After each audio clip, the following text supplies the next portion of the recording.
This is a first and second stimulus check update. In this video, we'll go over the first stimulus check info and then the second stimulus check info. First, let's talk about yesterday. May 28th is the day that a lot of people received their stimulus checks. If you did, congratulations. Let me know down in the comments down below. I know a lot of people on SSI, SSDI, veterans, representative payees.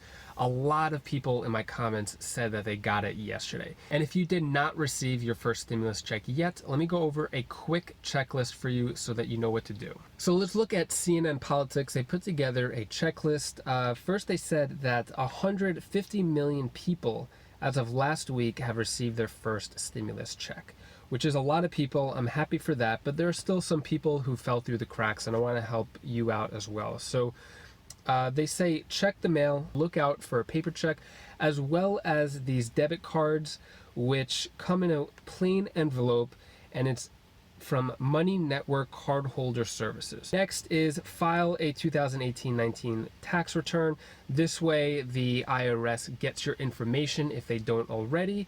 And then also you would have to wait. If you did a paper tax return, the IRS is very backed up in terms of processing tax returns in general, especially the paper tax returns. Next, let's move on to second stimulus check updates. First, I want to point this out on CNBC. These numbers just came out in terms of global cases, global deaths. In the US, 1.69 million people have had cases of COVID, and over 100,000 people have passed away. So I just want to give my condolences to friends, family members, loved ones who may have passed away. I know these are really hard times, but yeah, this is really sad news. Next, I want to point out, so Larry Kudlow, which is the director of National Economic Council, and Larry Kudlow is very optimistic when it comes to going back to work. He says we may see folks coming back to work faster than we might have thought, let's say a month or 6 weeks ago. Next, according to Fox, this just came out too, over 2.1 million Americans filed for unemployment, making it over 40 million people who are on unemployment. And out of those 40 million people, there's still around 30 to 40% who have not yet received a single check yet. So I feel like not a lot of people are talking about that just because of states backed up. People are not able to receive their unemployment claims that they got. Jobs are lost, bills are piling up, and there is no relief for them. Also, the peak for people filing for unemployment has gone down. So if we look here, it kind of looks like bad handwriting, but these are the peaks state by state. So as you can see, pretty much for every state, the peak has passed and it's either plateauing or the unemployment claims are going down on a regular basis. Next, even though the Senate is on recess or vacation or state work period, whatever you want to call it, they still have plenty of time, according to Forbes, to have drama and get at each other. So Nancy Pelosi says, you want a pause? Tell that to the virus. So she's referring to the Republican stance of waiting and seeing what happens to the economy before issuing a second stimulus check. And then McConnell and Republicans want to take their wait and see approach. And McConnell has said that he doesn't feel the urgency to pass a $3 trillion stimulus bill, which I don't blame. I think both Nancy Pelosi and Mitch McConnell are both wrong in this case.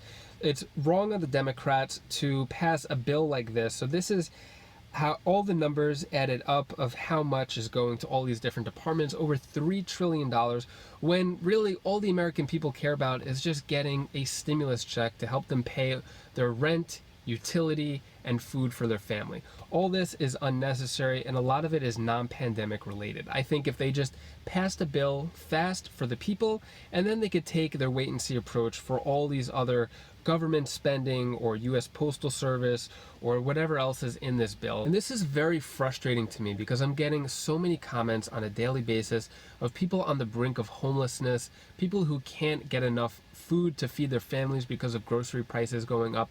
Yet I don't think these rich people who are in charge of giving everyone else in America some aid have any idea of what's going on. It's just a classic example of rich people talking, poor people suffering. Then also a few other Republicans are saying that they want infrastructure and that they would like payroll tax cuts as well as liability for businesses. Republicans are also saying they don't want to extend the unemployment claims of $600 to January, which is supposed to end in July.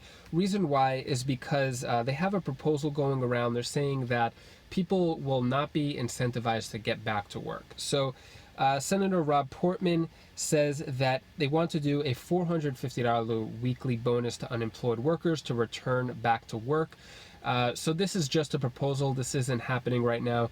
Reason why, according to CNBC, around 40% of all workers could earn more while unemployed than returning to their previous job. This is according to University of Wisconsin. Let me know your thoughts on this. I think that if people knew that the workplace was safe, they were confident that they weren't in danger, and their own needs were met, where they could get enough food, pay for utilities or rent, I think that they would have no problem with going back to work. I think $450 as a blanket doesn't really make sense. I think if they do a 30% increase in pay to everybody, I think a blanket payment of $450 doesn't make sense, because to people in California or New York with high cost of living, $450 may not be enough, as opposed to Alabama and Arkansas, which have low cost of living. $450 may be too much. So I think a percentage according to a person's wages makes more sense than a blanket of $450. Also, stay tuned for later today. I'm giving back to the Wise Flies community. I'm picking 5 winners to give cash to, and those 5 winners also get to choose a charity of choice, which I'll also donate on their behalf. That'll come out later this afternoon. If you want to watch more second stimulus check updates, you could click this link over here, and I'll see you in the next video. Take care, be safe, have a great weekend. Thank you for watching.